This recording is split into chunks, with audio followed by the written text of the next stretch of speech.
Welcome back.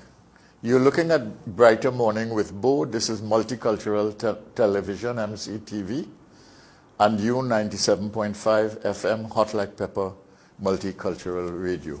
We have the Prime Minister on the line now, and we want to welcome him this morning. Prime Minister, good morning. I hope I didn't get you up too early. Good morning to you both. No, I'm usually up at this time, so it was not anything unusual. Good morning to you. Very good morning to your viewers and listeners. All right. Thank you for coming on the program, and we will get right into it. Prime Minister, you took the vaccine about 2 days ago, I think. Did you take the vaccine understanding that by doing that you were being an example? And secondly, did you do it with the fact that you were taking the Sinopharm vaccine? Not really. I consider myself to be at risk to a virus that is dangerous and deadly. So from day one, once the vaccine was approved by the WHO for human use, I had said up front that as soon as a vaccine becomes available to me, I will be the first to take it. I had the opportunity to take a vaccine before when my colleague Mia Motley gave me 2,000 doses from her Indian gift. I decided then to allow the doctors and nurses to have that vaccine. So that first 1,000 group of persons who got vaccinated in this country were from that situation, but I did not take it then, although the opportunity was available then. And at that time, the brand was AstraZeneca. Then I made it clear that when we got our major shipment of vaccine, which came around Easter time, and our real rollout of the vaccination program was taking place immediately on, I think it was Tuesday, Easter Tuesday. I was in Tobago for Easter, and I was scheduled to be vaccinated in Tobago on the afternoon of Easter Tuesday. But incidentally, on Monday night, I started getting sniffles and I started having a runny nose.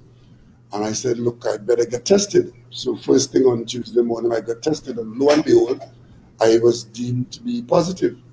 So I remained in isolation.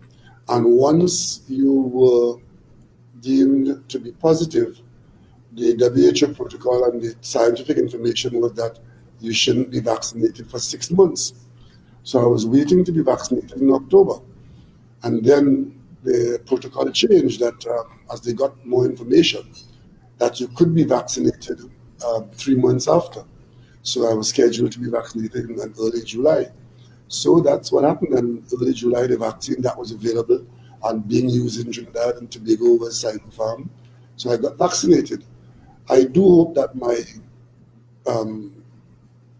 acceptance of vaccine as a response to the virus, which all of us are facing, that if it causes persons to take that approach, it would be a good thing, because that's what we're depending on to face the virus. Okay, very good. Very straightforward in your response. Prime Minister, I'm going to ask you something.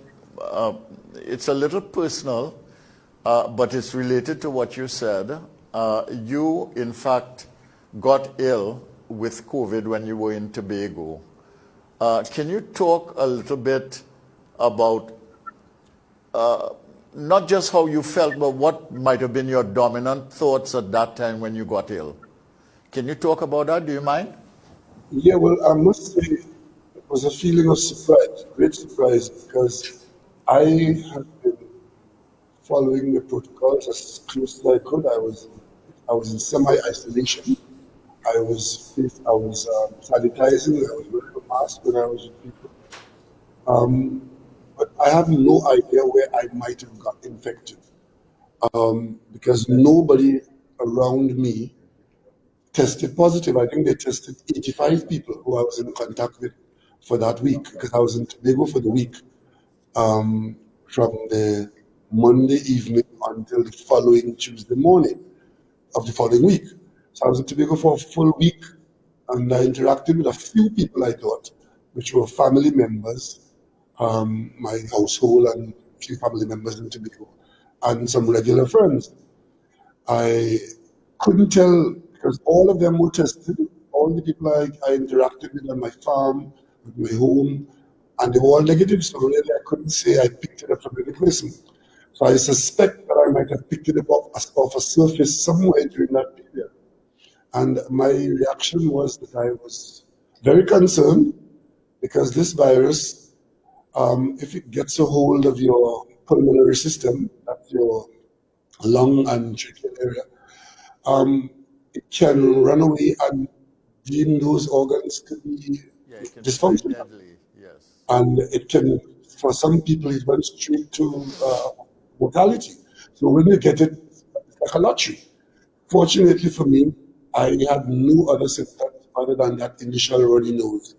And during my period of isolation, I didn't feel ill. I stayed completely in isolation. I exercised in the evening in the open. I was able to exercise well. I, and eventually, after about 18 to 20 days, I tested negative, and that was it. I was never really thrown down by it, but I had it at the back of my mind. It was always that I was infected with a virus that has killed at that time. I think it was almost 2 million people. So one had to be concerned that I was exposed in that. Okay, well, we're glad you fully recovered, Prime Minister. We're glad to see you and glad to have you. And more than that, you have taken the vaccine now and offered an example to the population. Now, we have 800,000 doses of Sinopharm in Trinidad and Tobago, and we are now in a position to achieve mass vaccination. What is your target, and what is your thinking behind that target? Could you talk about that a little bit? Well, I could talk about the target now a little comfortably because it is not as frightening as it was before. We're dealing with a population of 1.4 million people. And the science says that you need to vaccinate about 3/4 of that to really have what is called herd immunity, meaning that the mass number, the vast majority of people in the group of people of Trinidad and Tobago have some immunity to the vaccine. That immunity could be had by them being infecting one another, and who is infected builds up immunity. Some get sick and some do. Or you can induce that immunity by being vaccinated. And our target in that population of 1.5 million, understanding that we are not vaccinating children and very young adults, like teenagers downwards. We targeted 900,000 people, which means that if the vaccine requires 2 doses, we have to get 1.8 million vaccines. So that was quite a target, especially in a situation where vaccines were not available, notwithstanding the best arrangement we made to receive and use vaccines at the end of 2020 into the beginning of 2021. For the first quarter of 2021, we in Trinidad and Tobago and the CARICOM, vaccines were not available to us. We did get a small amount of gifts from some donors around the world, but none of us had a supply of vaccine to address that problem. So we had a target of 1.8 million people. And what did we get? By April, we had 40,000 from India. And by the end of April into early May, we got another 30,000 from the COVAX, which was supposed to provide us with 20% of what we were aiming for. Up to today, we haven't got that 20% from COVAX. But fortunately for us, the Chinese vaccine, Sinopharm, did get WHO approval. So among the vaccines that had WHO approval, the one that we were able to get in large quantity was Sinopharm. So if you remove Sinopharm from what we have been using, you would see what trouble we would have been in had we not been able to get our WHO approved Sinopharm into Trinidad and Tobago in such large quantities. Because all we would have had so far would have been about the 40,000 we got from CARICOM, and 40,000 from India, and 2,000 from Barbados. That would have been a very, very serious situation for us. But we did. What has happened to the 33,000 doses of AstraZeneca for which we paid WHO in advance? They gave us 2 tranches, and they were due to give us a 3rd tranche. What has happened? Well, that COVAX mechanism is suffering from what I just said, that it is not receiving vaccines to distribute among countries like ours. You would have seen that we were to get, during this month of July, that 3rd tranche, which would have taken us to the 100,000 that we started out expecting early in the program. They have advised us a few days ago, I think it was 2 Saturdays ago, they advised us that that last tranche of 33,000 that we were expecting during this month of July will not be available in July, but should be available in August. So if we didn't get another supply, we would have been here with no vaccine now, because we had used up all that we got, and we gave and are still giving 2nd doses to people who had got a 1st dose. What is happening? Sorry, Prime Minister, didn't mean to cut you, but what is happening with the negotiations with the U.S.? They had promised vaccines from what you indicated. They have sent vaccines elsewhere, but not here to the Caribbean. And we have a peculiar problem here because the Minister of Education is working with the schools to have the reopening of schools in September. And the only vaccine that can be used for children are what is known as the Pfizer BioNTech COVID-19 vaccine. So a child under 12 can get a vaccine, and then 3 weeks after they get the 2nd dose. Is there any hope or opportunity with the U.S. to get that vaccine, and are we looking at the opening of schools and the vaccination of children? Well, the situation with the U.S. is still negotiations. We have been in touch with the United States at the very highest level for the last few months, and all along, the U.S. has been very forthcoming in promising to provide us with vaccine, but that situation remains a negotiating position. CARFA is our person in the room, and all of us in CARICOM are waiting on the outcome of that. We had to sign 3 documents, one of which has already been signed. That is a confidentiality document. So all our dealings with the United States are under confidential cover. And in fact, only the CARFA only the CARFA persons in that room has the details of the information, but that officer is under confidential contracted cover. The other document we had to sign coming through the CARICOM to us, that has been done, and there's one more document to sign, which we have to apparently sign with the supplier of the vaccine.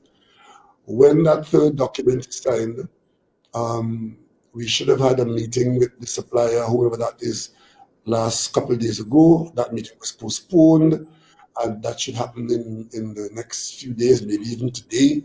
And then after that, we would have completed the 3 documents, and then the logistics and the distribution could start. So we are waiting on that.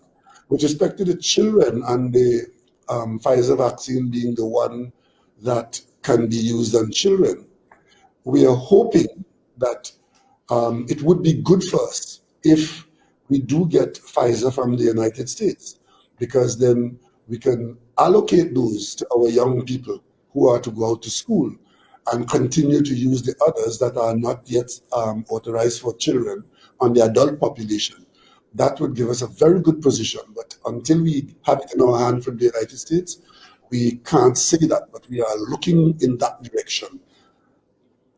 Okay, so we are looking to vaccinate our children as we send them to school in September, or young people, I would say, because some of them are young adults in the secondary school system. But if we don't get that, we are basically going to be opening the school system anyway. Well, yes, because before Pfizer said that they had a vaccine or their vaccine is doing well with children, schools have been open where the virus infection is low around the world. Schools have been open. If you have a high level of infection, then you take the children out, as we have been doing here. But if we go through our vaccination program by September, given what we are doing now, we expect that by the time we use up the 800,000 vaccines we have in hand now, we will have vaccinated 400,000 people. We've done 200,000 before, so that takes us to 600,000. Our target will then be 300,000. We are expecting, as part of our other effort, some vaccine from the African production and supply. We are still keeping our fingers crossed that we will get those as promised and as discussed with our African. Those are vaccines that we have paid for as well. That I think is the Johnson & Johnson. Yes, we made a document on that, and we are very much engaged with our African colleagues. Only yesterday I was talking to President Kenyatta in Kenya. I've been in touch with President Adufo in Ghana, and the main envoy for the African Union. I'm in constant communication with him, and they are all positive to us. But their circumstances are so dire that we are really pleased that they still have us on their program to share with us. Because as you realize, the virus is raging in Africa, and the African population of over 1 billion people have got less than 1% of the vaccine produced so far. And what they're fighting with now is the right and ability to actually produce the vaccine in Africa. It is now being produced in South Africa, and we are hoping to get some from that production supplied by the Europeans in South Africa on contract with Johnson & Johnson. But they are also looking for other production levels in Senegal, in Kigali, in Rwanda. So if they put those production systems in place, it would be easy for us to get more. But on the current production level coming from South Africa, we are hoping to get approximately 200,000 sometime towards the end of this month, and probably maybe in the early part of next month, because initially they did say in August. But because of our situation and not getting a supply in the marketplace or from the United States, we were really desperate to get some of their supply in August, and they've listened to us and they pushed it forward to July. So we are hoping to get something from them towards the end of this month. Okay, and the South African president has his hands full right now, I think. We won't go into that at the present time. But tell me... But let me clear up something. Even if we don't get the Pfizer vaccine, our population would have been fairly well vaccinated. We'd be in a much better position than we were in an earlier stage, because we will have minimum 600,000. 600,000 So it will vaccinated. be for us to put the children into. Okay, but now there has been some controversy about the price of the Sinopharm vaccine, because we got donations at first, and then we purchased this last group of 800. The Minister of Finance had said some weeks ago, a couple of months ago, he had said that the original price of the Sinopharm vaccine was $15, but he was seeking to negotiate that downwards. But there has been some controversy about the fact that there is an arrangement between the Chinese government and ourselves that really calls for non-disclosure. But this is taxpayers' money. I don't think there's any harm in indicating to the population how much we're paying for a vaccine. Would you like to address that issue, Prime Minister? I tell you, there is no harm from your end, but from the supplier end, if you don't enter into that confidential arrangement, you don't get the vaccine. That's the end of the story.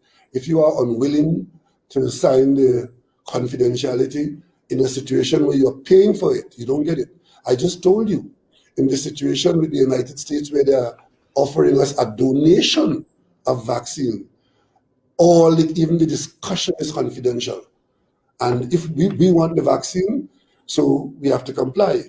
With respect to the price, I could give the population the assurance that we are doing well in the pricing situation. That's the most I can say. The cheapest vaccine available to us, and the one that the price is disclosed, is the vaccine that we got through the COVAX. Because COVAX is an international, it's not a for-profit arrangement. It's about 184 countries that have come together to pay into the COVAX. And because of that huge purchase that COVAX is supposed to be, it had a huge negotiating as well as the moral, ethical condition of asking to have the vaccine shared with the least among the apostles. The COVAX price is not $15. The figure we're using, I think, is $5, something like that, $4.95, $5. And that may be one of the reasons why the COVAX is not being adequately supplied or replenished, because of that arrangement up front. Before the vaccines were approved, that price was set. But once people got an approval to sell their vaccine because they were WHO authorized, the price became the driving force. And what I could tell you, just to deal with this issue, is that the first offerings of those vaccines to the wealthy countries was in the order of upwards of 50 euros per dose. That is where the companies were at. Of course, they were pushed back on that because they are in the profit-making business. So what the companies are doing is trying to get the best price that they can get from who will pay. And that is why anybody they're supplying the vaccine to, they are demanding a confidentiality on the price so that when they go to sell to the next person, the last price paid does not influence that, and they see what they could extract from who is going to buy it. Unfortunately, that is what human beings are doing to human beings in a pandemic. So we are paying a fairly attractive price. There are people here in the Caribbean who have said that they've paid the price that we have not entered into some negotiations with, or we were in negotiations that the supplier discontinued because of unavailability. That price was substantially higher than what the COVAX is paying. But everybody understands that COVAX is a subsidized price in this situation. But if you look at a price in the order of $20, you are not bad. And if you get it for that less or a lot less, then you're doing well. Because some people paid well above that. And of course, as the market becomes easier, one expects that the price of vaccines will go down, but it will take a while for that to happen. Based on the information in the public domain, though, I will draw the calculated conclusion that we are paying less than we are paying $15 or less for the Sinovac vaccine. Well, if you had gone to the marketplace, right? If you had gone to the marketplace and you had done that, you would have got a good deal. But again, as I say, it all depends on what you are able to negotiate with the supplier. I'm going to shift you a little bit, Prime Minister, because all of these vaccines and the vaccination and so on is really meant to address the issue of not just lives on the one hand, which are so important, but livelihoods as well. And it has to do with the opening of the economy. And we are moving into a situation in which we are moving into a situation in which we have partially opened the economy. We now have curbside food delivery, which will start from Monday.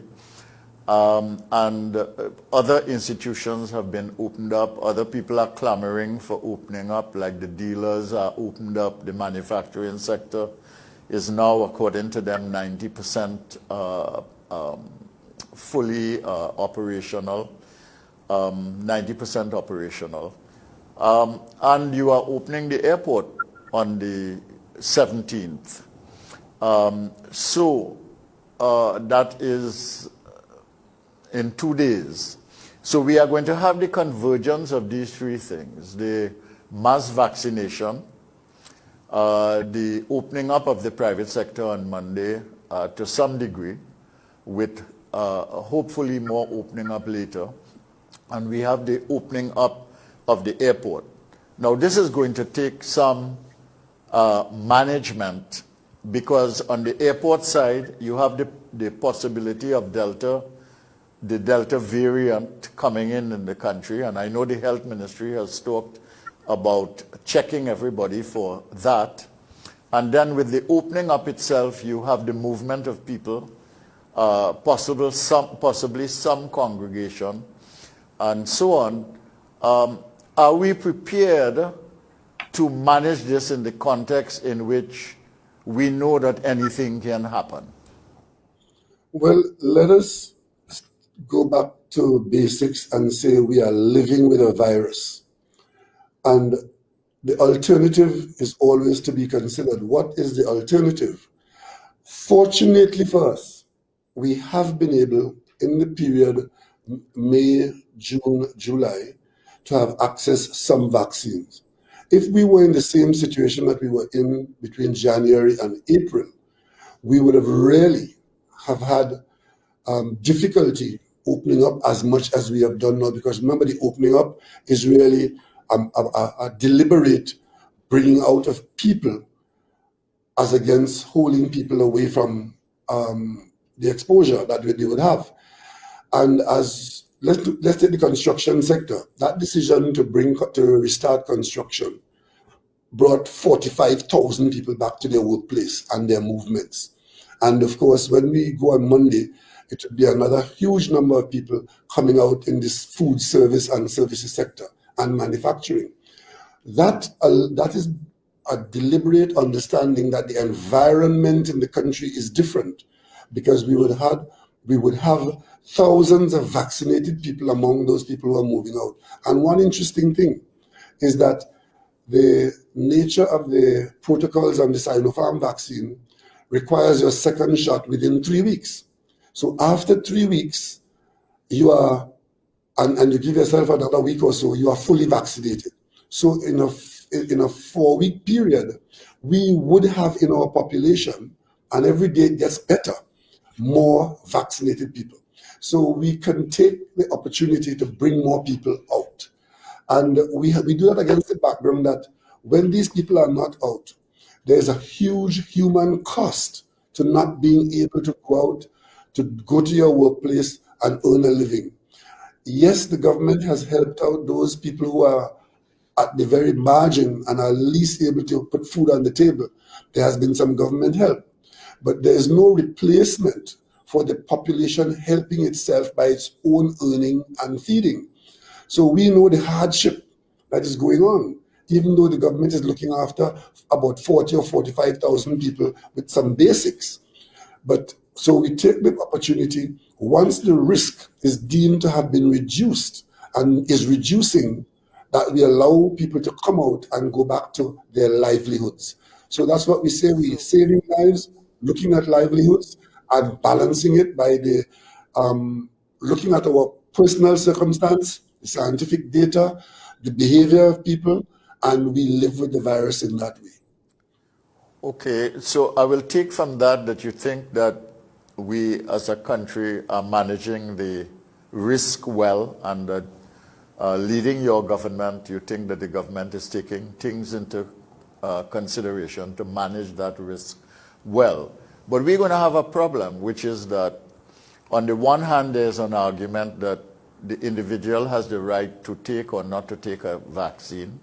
I know that you are an advocate of taking the vaccine, like myself. I feel everybody should take the vaccine. But we're going to have a situation in the workplace in which, on the one hand, the president of the industrial court has indicated that no one can be forced to take a vaccine, and there's a law that exists. I had a colleague of mine, Dr. Jamil Broom, who is a consultant and advocate in labor law, and he indicated that the laws on the books really indicate that there are challenges with trying to force people to take a vaccine. And Professor Rosemary Bell Antoine, whom I will have on the show next week, has indicated that the precedent has already been set, because we open the schools and we tell children that you have to get certain vaccines before you come to school. So there is a challenge here facing us which has to do with the existing law. Secondly, the issue of human rights, which is legitimate, and human freedom, but also the issue of health rights in a situation of a pandemic where everybody is threatened by the possibility or the likelihood of people not being vaccinated. Prime Minister, I know you are working on a policy on that, and I am not asking you to say what the policy is now, but are these matters being considered carefully to allow the country to go through the next year, next 2 years, because this pandemic is going to be with us for a little while, reasonably on this particular front, the management of the workforce within the system? Well, this is an international conversation, which is very much a local conversation. What the government has done is to respect that right to choose what you do with your body. That is reasonable under the circumstances. But suppose it becomes a situation where there's a variant on this virus that becomes even more virulent, is more deadly, spreads more rapidly.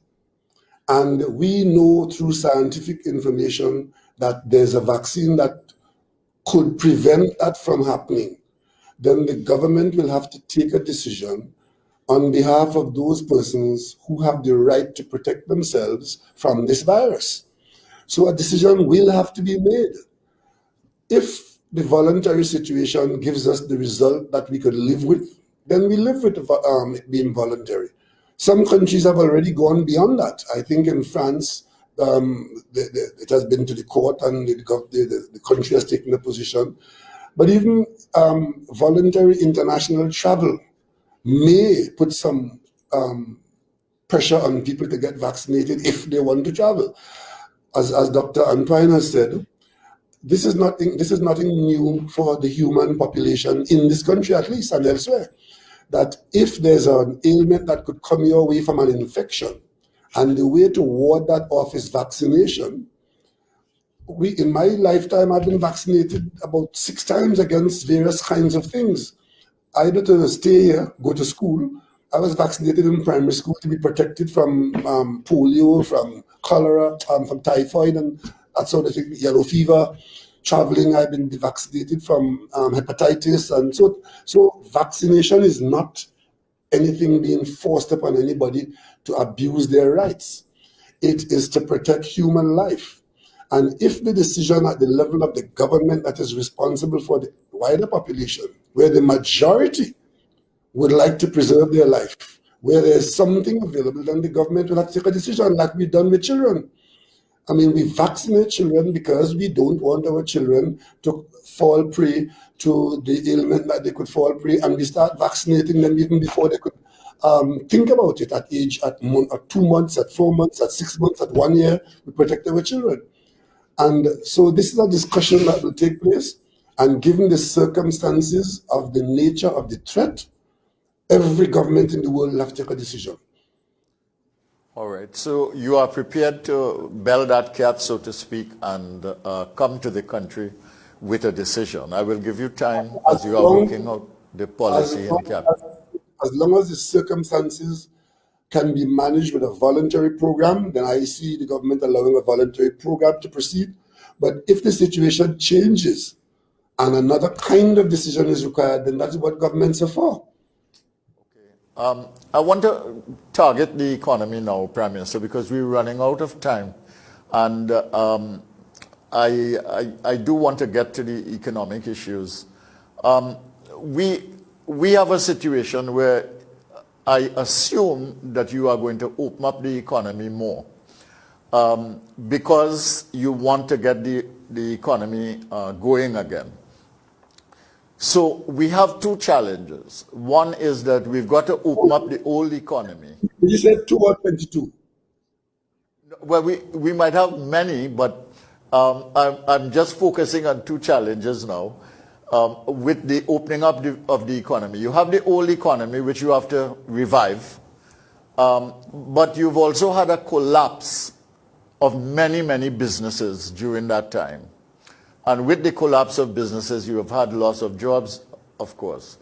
The SMEs say that they have not been helped enough. I know what the government has done in terms of the banking sector, the moratoriums that have been given, and so on. So we have the problem of the revival of the old economy.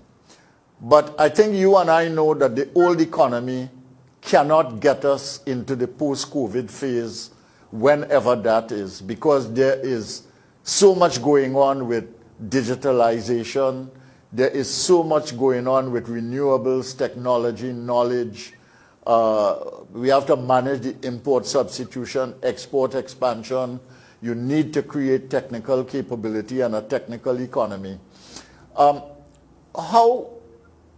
How is the government going to proceed now to deal with the old economy, to deal with the revival, to address the economic recovery situation, but at the same time begin the process of building a new economy? Because that is, it seems to me, the principal economic challenge for Trinidad and Tobago and many nations like us going forward from here. Well, I think, Bhoe, even if we wanted to rebuild the economy the way it was before, the circumstances wouldn't allow it, because some changes have already been made. And the economy, our economy, is a free and open economy. And therefore, people will take opportunities where opportunities exist, and people will defend their livelihood or their businesses where those niches exist, where they were operating. But we are aiming, and the circumstances are forcing us to do things differently. I don't know if you observed and extracted the significance in the election of 2020, when the cabinet was appointed. Something was put in the cabinet before, and that was never done before. It was a Ministry of Public Administration and Digitalization. That wasn't by VAPS. That was a deliberate understanding that we are going to have to do things differently, not just the business houses, but the country as a whole. And it was the public service and the private sector. We need to go down that road, and that is saying to us that we are going to have to be doing things differently. 9 months later, or almost a year later, we have now got a full-fledged Ministry of Digitalization. That is saying to the country that we are aiming to digitalize our operations, the public service and the private sector. And that the very nature of that is change, fundamental change. I'm sure if things go the way we are planning it, opportunities are arising that were not there before. Opportunities to restart businesses that were hampered, or to have new businesses established. Because once the niche is there, we expect the entrepreneurial drive will fill those niches, and we are going to see the private sector come back, and I dare say come back better. Because once we start to use the digital technology in our business and our daily lives, this country is going to change in a fundamental way. It opens serious doors for young people who are the drivers of this new era. And it also calls for the older ones and the older businesses to do businesses differently. So I'm a great believer, and we're working towards coming back better and building back better. So it's not just the light was switched off and it was dark, so we flick the switch and the light comes back on and the room remains the same way. No, we are reorganizing the room, because people are required to sit, some are to stand, some are to run, some are to walk. And a simple thing, let's go to the Ministry of Finance, and we go to handling all the transactions that the Ministry of Finance interact with in a digital way. Can you see the fundamental change that would make? It's already happening. The Attorney General's office, the judiciary, we are moving to digitalize the Ministry of Social Development. So in the event, God forbid, that we have to handle something like this again, it would be far easier and more efficient if we have a digitalized ministry and a database. We are moving forward with e-identity, where every person in this country, the same way you have an ID card, that e-identity gives you a unique number saying this number is Keith Rowley, this number is Bhoe. And wherever you go in the system, once you interact with the system to transact any business or to make any demand on the system, you are identified because that is a unique identifier for you. And when that goes into a national database, it makes it so much easier. You go to the hospital as a patient, that works for you. You go to file something, a document somewhere, that goes for you. And then it makes it much, much easier because you know how easy it is to find somebody on your phone. Suppose you have to remember all those numbers of all the friends you talked to in the day. You know, nowadays I could hardly remember a single phone number because I just look for the person's name on my phone. Right? And it's a completely different story. And that's how the economy is going to change, and that's how our lives are going to change. And that is why in the government, you have a minister and a ministry of digitalization in 2021. And as Tony Lee said, this year is not 1962, it's not 1982, and it's not 2002. Okay, Prime Minister, I know I promised you that we will end the discussion at 7, but if it's okay with you, I want to go until 7:15 so that we can finish the conversation because I have many follow-ups based on what you just said. Is that okay with you?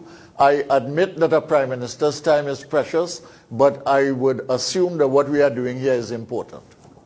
All right, let's go for 10. I have another program. Well, let's go another 10 minutes. That'll be fine. Until? Another 10 minutes. All right, okay, we will go. Now,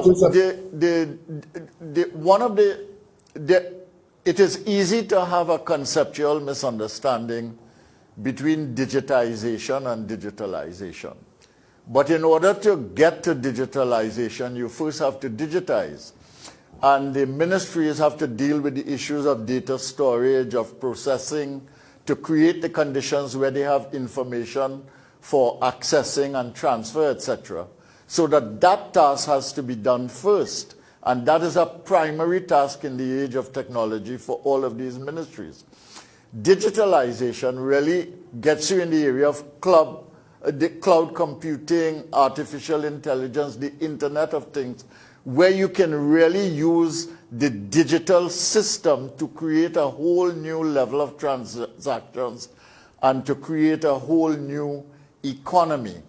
Now, that requires some measure of organizational change within the ministry. And it's very important in order to get these things done. It changes the way business is done. Now, do you think, Prime Minister, that we're going to get that done? I say that because, I mean, in your last administration, the issue of unique identifier, etc., was mentioned. We have not gotten to that yet. And COVID has now accelerated the pace of everything else. How are you going to ensure, I know you've created a new Ministry of Digitalization, but how are you going to assure now that we have this transformation with speed? Well, what you would have seen coming with the arrival of digitalization in the government at the cabinet level, that should indicate to you that what you have just said there attracts the attention of the cabinet and the country. The now creation of a ministry led by a highly technical person who is able to grapple with what you have just said there, in understanding it and in driving the process. And we are currently engaged in sourcing our technical capacity largely among that cohort of young people for whom what you have just mentioned is their training and their outlook. So we are doing what has to be done. The digitizing of records, that was done in one ministry. Let's say the Ministry of the Attorney General. Before the registry and the AG office was digitalized, they entered into an arrangement, I think it was with UWI, to do exactly what you have said, which is to digitize the database. And I just said to you, we have prioritized 2 or 3 ministries to get it done. And what the ministry under Minister Bacchus is going to do is to drive other ministries, because you know, of course, we have not yet discussed resistance to change.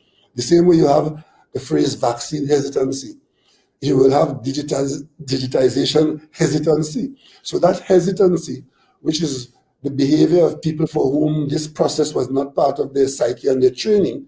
We have to overcome that. And that is why this is going to be led by the highly trained people and the ones who can get them to cross that Rubicon. And we are engaged in that now. And all we need to do is to move from the talk to the work. And of course, we are going to get those voices who are going to resist. That's the hard part, Prime Minister, to get from the talk to the work. Well, we are there. That's why, I mean, Bhoe, you were in cabinets before, you were in the parliament before. You have never interacted with a minister of digital transformation. You've never. But you can do that now. And what I'll do, I'll ask Minister Bacchus to come and spend a few minutes here with you. Yeah, I'll be happy to talk with him, no problem. Yeah, let me shift gears a little bit. The private sector you have embraced for the vaccination drive, the mass vaccination drive with the Sinopharm vaccine. As I understand it now, the private sector is going to be involved. I think all the agencies are being involved, the Supermarkets Association, Trinidad and Tobago Chamber of Commerce, AmCham. I think the smaller chambers are also involved in this.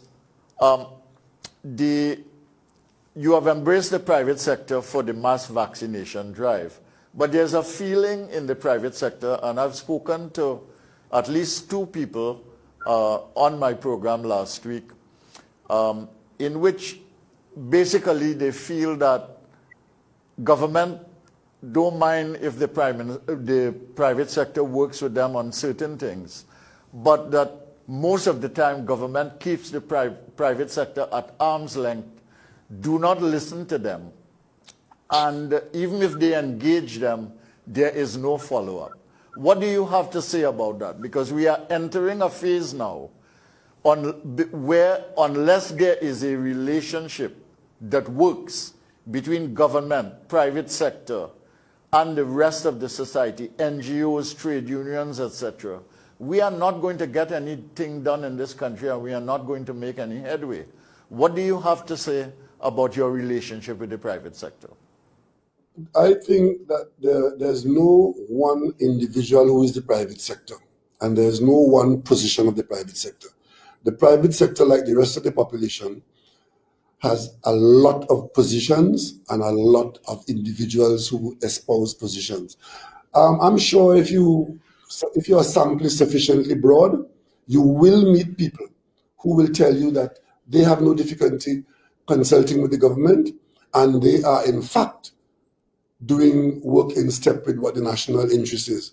Remember, the government represents the wider population, and the government is not an entity in itself for itself. And a lot of what the private sector might say to you, in the public interest, the way they've advanced it may not be in the public interest. So having said it to me as a recommendation, some people see their recommendations as instructions.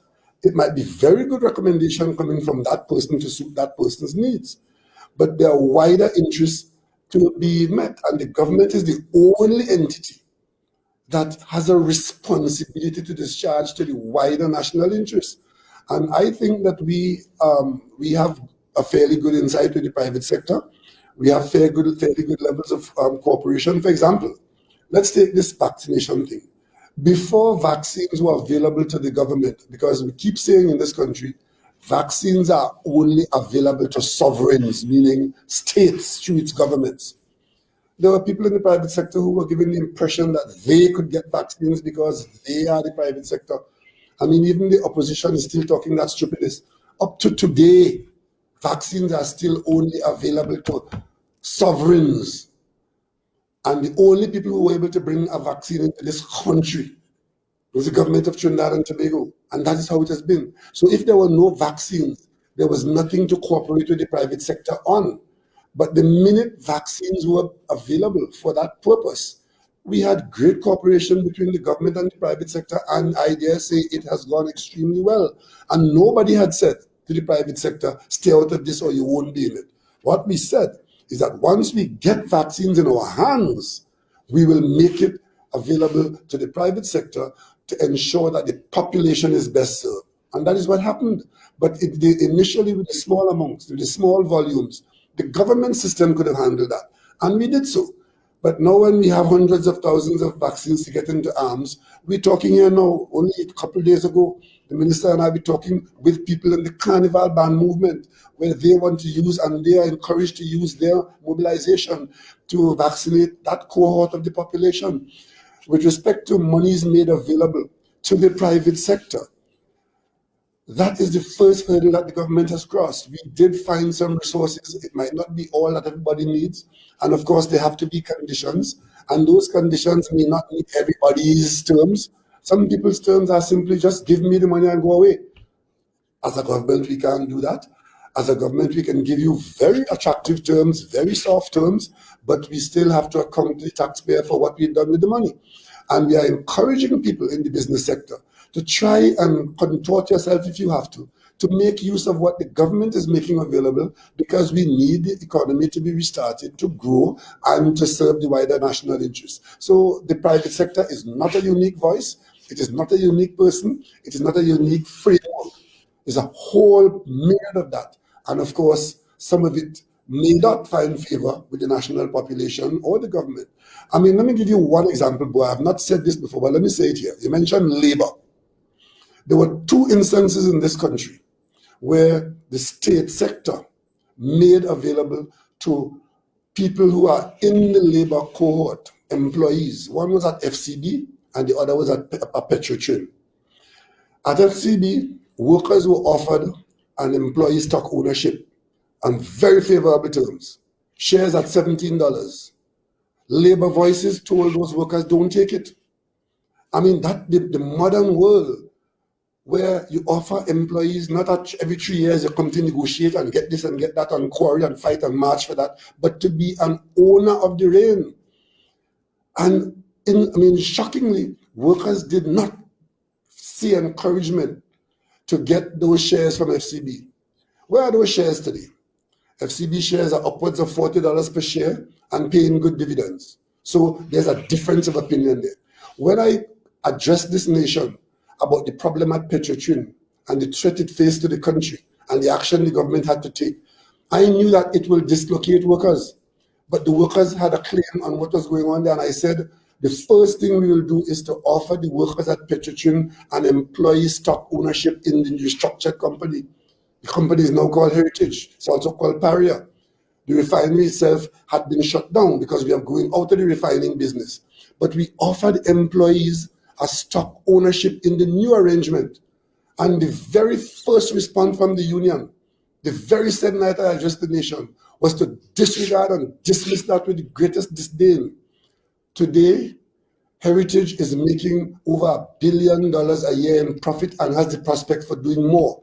Ask yourself the question, if the workers had been encouraged to take 10% or 20% in Heritage as a stock available to only them on very favorable terms as the government was prepared to give, what would have happened to those workers at Petrotrin? Not only would they have been sharing the $2.7 billion they got in the retrenchment program, but if they had put some of that on the terms that the government would have made very favorable, to have ownership of a part of the profit of Heritage, wouldn't they have been better off?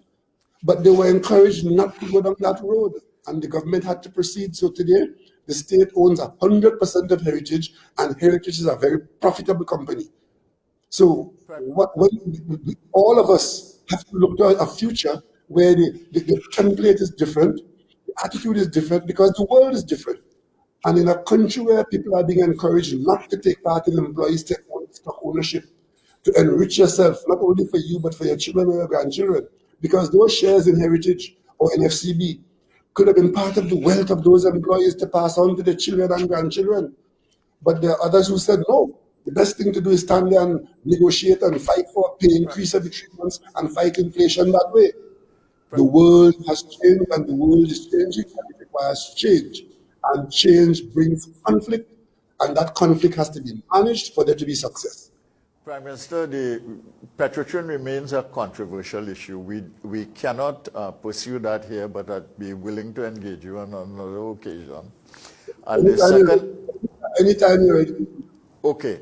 And the second issue is the employee share ownership. I am with you on that. I think employee share ownership is the way to go for Trinidad and Tobago, and it is something that I would support and have advocated before. But I think, but I don't know the context. Aren't you afraid of being labeled anti-labor, anti-union? Sorry? Having said what you just said, aren't you afraid of being labeled as anti-labor and anti-union? You mean labeling the Prime Minister? You just said that you are in support of employee stock ownership in the business of state enterprise. Yes. And I'm asking you whether aren't you afraid of being labeled as anti-union or anti-labor, as I have been? No, I think employee share ownership is good for workers. It's another source of income, and it's another source of ownership. But I don't understand. I am not sure of the context in which you are talking about those things. So I'll have to leave that to address the issue only on principle. But I want to ask you, this is going to be my closing question, Prime Minister, and I want to thank you for staying over the time that we agreed. Are you sure that the government does not become over anxious about wanting to do things on its own and by itself and set the terms of engagement with other entities in such a fashion as to not encourage them to participate? And secondly, are you certain that in the case of the private sector that you would rather do things alone and you would rather dare leave the government alone and you would rather the private sector go about their business without interfering in government business? Is there an anxiety in your government about things like that? Absolutely not. I think your analysis... Some members of the private sector. Your analysis is based on a false premise. The government has taken no such position. As a matter of fact, Bhoe, the government has been very welcoming to private sector involvement, and very frequently, as those private sector persons interact with the government, the first response from the generated narrative and conversation here is accusatory. I have put significant people, the cabinet has put significant people from the private sector, from the business sector, into the business of the state. For example, we just mentioned Petrotrin. Who did the government use to assist the government in the Petrotrin restructuring? Who was the leader of that board? Was a member of the private sector. Who are on the boards of many of the state enterprises are members of the private sector. Who are the people who talk to the government at the time when we make changes in the budget or introduce things into the budget? So some people are of the view, it's either my way or no way. You either do it my way or you're stupid. Or if I personally didn't get involved, I will spend the rest of the year by talking what is going on. But I could tell you, I could ask the Minister of Trade to come here and talk to you on this program, Bhoe, and let her tell you about the interaction of the government and the private sector. I could ask the Ministry of Planning and Development to come and tell you what the government is doing and how much of it involves knowledge of the private sector and involvement of the private sector. The Minister of Finance could tell you the same thing in his interaction with the banking community and so on. So this narrative that you just mentioned about going alone is not true. But of course, we cannot hand the government to the private sector because nobody elected the private sector to be the government. But of course, they are required to interact with the government because it is their interest too. The government, as I just said a while ago, is the only entity that represents the widest breadth of the national interest, of which the private and the business sector is only one. Okay, I have to close this discussion, Prime Minister, not because I want to. I think there is enough here for discussion that we can go on for another hour. But I know you have to leave. I want to thank you for your graciousness in agreeing to continue the discussion up to this time. And I hope you'd be willing to come on another occasions, and I will take your offer of having other ministers come on the program for a discussion. I want to thank you very much, and you have a great day today. And let me thank you too for have a great day and stay safe. And I would ask Minister Buckers to come and engage with you on that issue of the digital transformation. I think is very useful for the population. Thank you very much for having me. Thank you. We go in for the news now?